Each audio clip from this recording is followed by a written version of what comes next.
Right, it is time for most anticipated films of 2023, part 2. Hey everyone, it is Shannon, and I'm super excited to be here today and to share with you this video. This is going to be my second in my 3-part series of most anticipated films of 2023. I already shared my first video, which was the action and historical films, and in part 2, we're going to be taking a look at horror, thriller, fantasy, and family films. I know that's a bit of a non-grouping, but that was just thematically these sort of films seem to fit together the best, so that's what we're going with. So these are all films that have a release date of 2023, as it is July. Some of these have already been released. If not, or they may have come out in a festival setting, or we are anticipating them to come out sometime this year. If you are someone who follows film, you know that sometimes that gets shifted, but so far, or at the time and when I researched this video, these were all scheduled for 2023 or had already been released in some capacity in 2023. So I'm really looking forward to sharing this, and so let's get started. And we are getting started with horror, at least I think so, because of the source material, and that is going to be with The Last Voyage of the Demeter. So this is a film that, as I understand it, is based on one of the chapters in Dracula. I do love watching Dracula adaptations. I just always want to watch Dracula adaptations, whether it's film or TV or web series, it doesn't matter. And it's really funny because when I did finally read Dracula, I wasn't a huge fan. And maybe that's because I had already seen so many adaptations. Anyway, this one is being directed by Andre Orudal. I don't know if I'm pronouncing that correctly, and they directed Troll Hunter, which is an absolutely fantastic verite-style film. It's a Norwegian film that came out around, I think it was 2011, maybe 2010, between 2010 and 2012. If you haven't seen Troll Hunter, I highly recommend checking it out. It's a fantastic film. It was one of my favorites of the year in which it came out. So they're directing it, and also the cast of this film is spectacular. We have Corey Hawkins, who I ended up seeing in a Theater of War production, and they just blew me away. Their acting was just like, I was like, I want to see more from this actor, and now they're in The Last Voyage of Demeter, so I'm looking forward to that. It also stars Liam Cunningham, which people probably know mostly from Game of Thrones. He played Stannis's sort of advisor, but I think I know him most from The Guard from 2010, which again, I highly recommend. That's a dark comedy and isn't for everyone, but oh my goodness, The Guard is one of my favorite movies of all time, which is very sort of off brand, I guess. I don't know if I have a brand, but yeah, anyway, so I definitely recommend The Guard. So yes, so we have Corey Hawkins, we have Liam Cunningham, and we also have Viggo Mortensen. So I am just so excited for this. Its release date is scheduled currently, or at the time in which I researched this, for August 2023. So that could be in the very near future, depending on when this video is released. So I am very much looking forward to it. I can't wait. Also on the Dracula theme, we have the next one is Renfield. So this one actually has already come out earlier this year. It's more of a horror comedy, and stars I believe it's Nicholas Hoult and Nicolas Cage. It came out in April. I, again, as I said, always like to watch Dracula related things. I thought the trailer for this actually looked really funny. I actually felt like it got a bit of a lukewarm response, but I still want to see it. So I am looking forward to checking this one out. If you have seen Renfield, let me know your spoiler-free thoughts on whether you liked it or not, because I am looking forward to checking it out when it becomes available on streaming, which I'm sure it will at some point, because almost everything does, right? Next up, we have a film that I don't know as much about, and it is called My Animal. This is a Canadian film. It's listed sort of as horror romance, and it was at Sundance. It has a female director. It was picked up by Paramount, and Stephen McHattie is in it as the protagonist's father. That's about all that I know about it. For me, that's enough. I think I have a feeling with the title of my animal. I have a feeling that this is maybe like a werewolf horror romance or something. I don't know. I'm just sort of guessing. I haven't seen anything about it. I haven't seen a trailer. I will be keeping my eye out for when it becomes available for watching. Next up, another Canadian film, and this one is called In Flames. This one came, I have it listed as horror, but I thought it might be thriller. No, it is horror. It's a Canadian-Pakistani co-production in Urdu. I'm not sure if I'm pronouncing the language correctly, so forgive me. I meant to look it up and I didn't.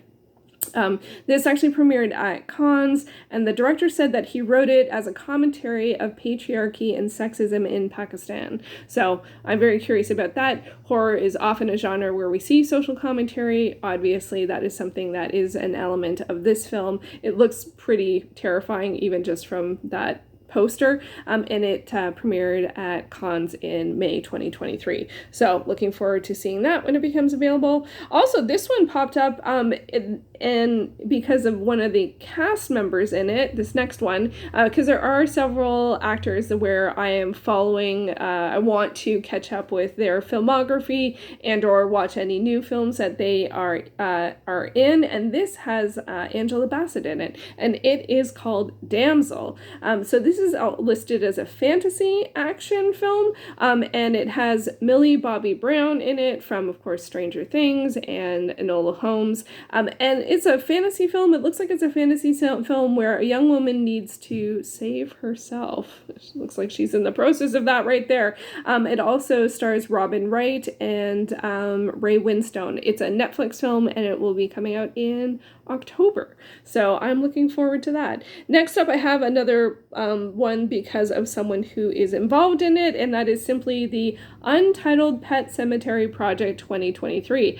I feel like we're very much well into the year to be having an untitled film for this year. Anyway, this stars Pam Grier, who I saw in a film earlier this year, Friday Foster, loved it. And so I put Pam Grier on my list of actors that I want to watch all of their films, or as many as I can. This also, the Untitled Pet Cemetery Project 2023, also stars Henry Thomas. Don't have a release date for this one. I imagine, given the time of year in which we are, either we'll see it in October or it will be bumped to another year. Then we have one of the few fantasy films, and the only film I have already seen, and that is Dungeons & Dragons: Honor Among Thieves. So this came out earlier this year. It is already available for purchase, and actually, as I say this, it did just become available on Netflix Canada in terms of streaming, and this is coming out, like, this video is the second I have released, so it will have been on Netflix for a little while. It stars Chris Pine. It is gaming related, and for me, that's enough. Also, I love fantasy films. I wish we got more fantasy films. I feel like we don't get tons of fantasy films out there, and I actually did not realize, when I watched this, I did not realize that it was in a fantasy world. I thought it was like more like real world LARPing, or people get pulled in from the real world into the Dungeons and Dragons world. Nope, it's a just straight up fantasy film. Like, it's just like, it starts in a fantasy world. It's about, adventure and a quest and, good versus evil and, trying to find allies and blah, blah, blah. Like, it's just yeah. So I am sure most of the D&D references went well over my head. I've only played a little bit, and I played a fair amount when I was younger, and I haven't actually, and I do have a couple people that I'm playing with now, but we have not played for a long time. I do like watching some live streams of people. I like watching Critical Role, and I've also been watching the Dungeon Dudes. I really like the Dungeon Dudes. I'm very early. I think I'm on episode 6 of the first campaign, so there's lots more to go. So I really enjoy watching Dungeons and Dragons that way, even though I haven't played very much. So it was a lot of fun. I really enjoyed it from start to finish, even if I missed so many of the things that are there for the fans of the game. I still enjoyed it a lot. So that was great. So now we get into the family films, and the first one is The Little Mermaid. So this is the new version of The Little Mermaid. I just can't wait to see this. Seeing the trailer reactions to this and all of the little girls who watch this, all of the little Black girls who watch this, and their response to this, I mean, it just melts your heart, you know? And so I really want to watch this film and support this film. And I just think it's really important because representation matters. So I am looking forward to seeing this one. And I don't know, I think it came out in May, so I don't know if it's available on Disney Plus yet, but I am very much looking forward to this. And it's funny because for me, The Little Mermaid, in terms of the film, I think I've only seen the cartoon version, like the animated version, like once. It was not, I think it was just, it came out at a time that I wasn't watching a lot of films of that were family films. So it just never, I think I watched it very much after the fact. So it's not very much in my repertoire of like the classics that I go back to again and again. So I actually don't even know the story that well. That being said, I have read the Hans Christian Andersen story that it's based on. So which is really harsh and heartbreaking. So anyway, I'm looking forward to this version of The Little Mermaid. So that is another one on the list. And so that's a sort of family fantasy title. And this one I'm assuming is kind of a family fantasy title as well. I'm not too sure. And that is Wonka. This one came across my radar because it stars Olivia Colman, who is again one of the actors on my list of actors that I want to see everything they're in because they are so brilliant. I don't know who she plays in the film. I don't even know if I've seen the original Willy Wonka. Like, I know I've seen parts of it because there's images like the blueberry situation in the original. I never saw the Johnny Depp version, and now we have a new one. So I'm not a huge fan of the story. I do like stuff that can be sort of like absurdist, and there is, I don't know if there's really a fantasy element of this, or is it just sort of like heightened? So I don't know much about this. Now that I have sort of in between the time I put the images together and filming, the trailer has been released. So, and it actually looks a little bit more interesting than I thought. I'm actually not a huge fan of the lead actor who's from Dune, but I haven't seen Call Me By Your Name, which I think is Call Me By My Name, the Blue Sky, male romance drama.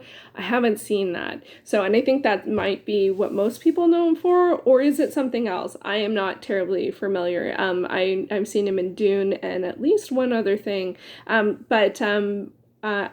think seeing the trailer in this, I'm like, oh, okay, I might see it. But generally, I was like, I'm not getting, because people really react very strongly to him, and I'm like a little like, just makes me feel old. I'm like, I don't get it. It's not, but it's like, so anyway, we'll see with Wonka. I'm going to watch it for Olivia Colman, and looking forward to that. But it's another one of those sort of classic stories that I'm not terribly familiar with, and I haven't seen a lot of the adaptations, or I haven't seen them often. Next up, we have another Pam Grier film, and that is Cinnamon. This, I feel like this is more getting into the thrillers. So this stars Pam Grier, and the premise of this one is that I just put things get complicated for a gas station attendant after there's a robbery at her work. So Pam Grier is not the protagonist, but I don't know who she is in terms of the story. But one of the things that's super exciting about this is that it is already available on Tubi. So that is really nice to see. One of the reasons why I wanted to make this list is because when something becomes available to watch, it's an easy yes for me in terms of when I'm going to sit down and watch movies. So Cinnamon should go very much to the top of the list. So hopefully I will have seen it and share thoughts on it in whenever I do my next film update. Let me know if you have seen Cinnamon and what your thoughts are on it. Next up, we do have a thriller, and that is Havoc. Gosh, even that poster is just really intense. So this one is a thriller. It stars Tom Hardy, who is an actor who I am following the work that they're in. He's just so great. I mean, like, it's weird because I think for me, one of the things that I know him most from is like Bronson, and like I don't think that's what most people know him from, which is just a bit of a different film than everything else. So, but he's actually done a lot of like, I think in like since then he's done a lot of more action thriller roles, but at that, like, you know, his earlier work, he's got like almost every genre, I would imagine. So anyway, this one is also directed by Gareth Evans, who did The Raid and The Raid 2 and Muruntau, all with Iko Uwais. And this film, but Havoc, is about a drug deal gone wrong, and a detective must fight his way through the crime world to rescue a politician's son.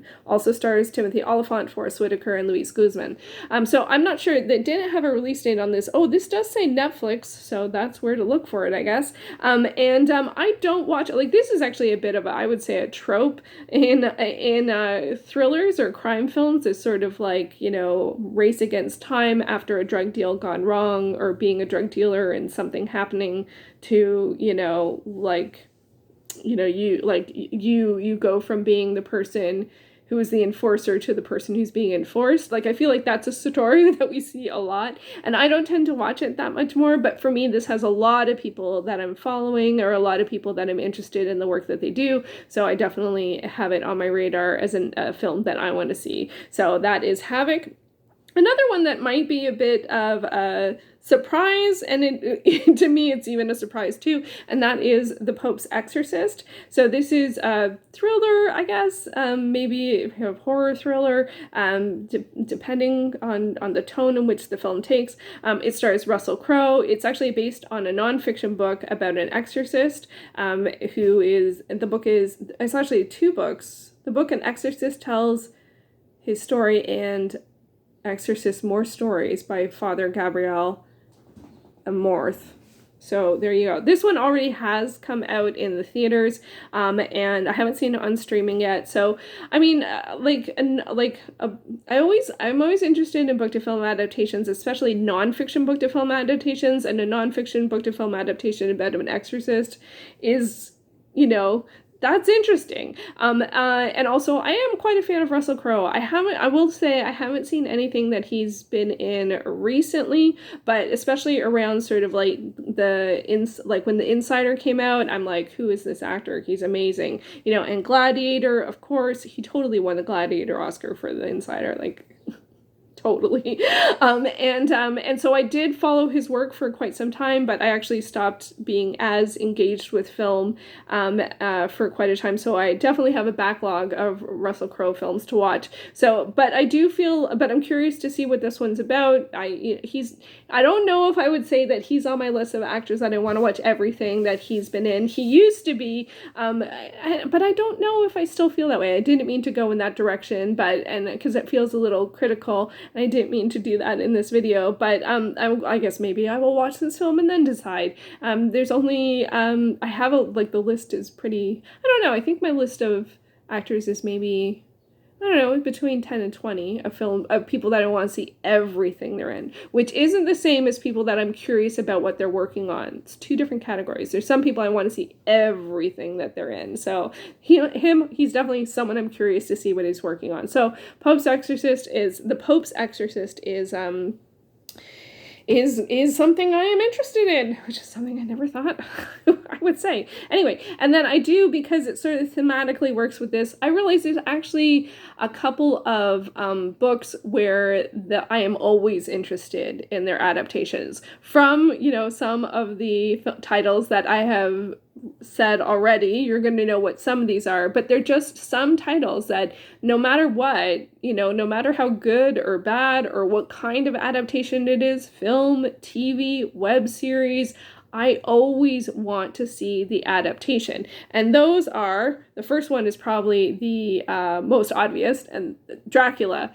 Always, you know, and I did work through tons of Dracula films in around, I don't know, I think around 2012 2007, 2008, I watched so many of them. And once I up to date my list of all films seen, I'll know the ones I've seen and the ones I haven't, and then maybe I will go through and watch all of the ones that I haven't and rewatch some of my favorites, because I do really love Dracula movies. I also am always curious about Frankenstein films. I think it's a really interesting story. One, I did love Frankenstein when I read it, as opposed to Dracula, that I wasn't a huge fan of.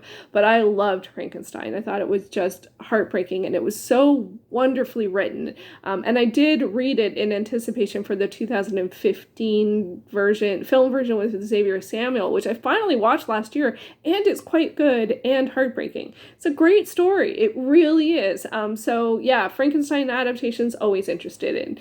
One that may be less obvious is Macbeth. I love Macbeth. I annually reread Macbeth, and I love seeing adaptations. We don't get as many adaptations of Macbeth, but when there's one that comes out, I always want to see it. And then last up we have a new for this year-ish, which is Beowulf. So I added this year to my reading goals to reread Beowulf, because I tend to read a version of Beowulf every year. I don't really know why. And it's one where I struggle.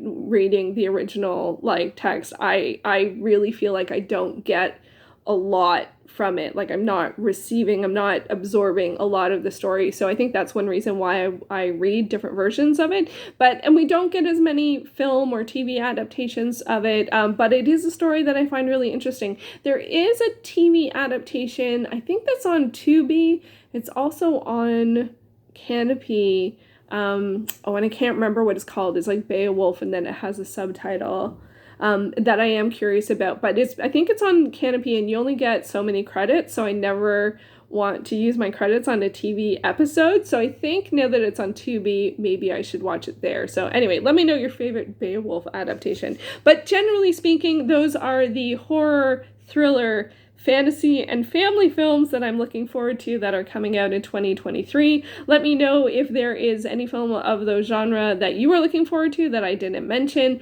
or alternatively, let me know which of these sounds the most interesting to you. So that is part 2, and we are going to head into part 3, which will be sort of the everything else category. And part 3 will be dramas, mysteries, biopics, and the one lone documentary on my list. So stay tuned for that, and thank you so much for watching. I will be back with another video soon.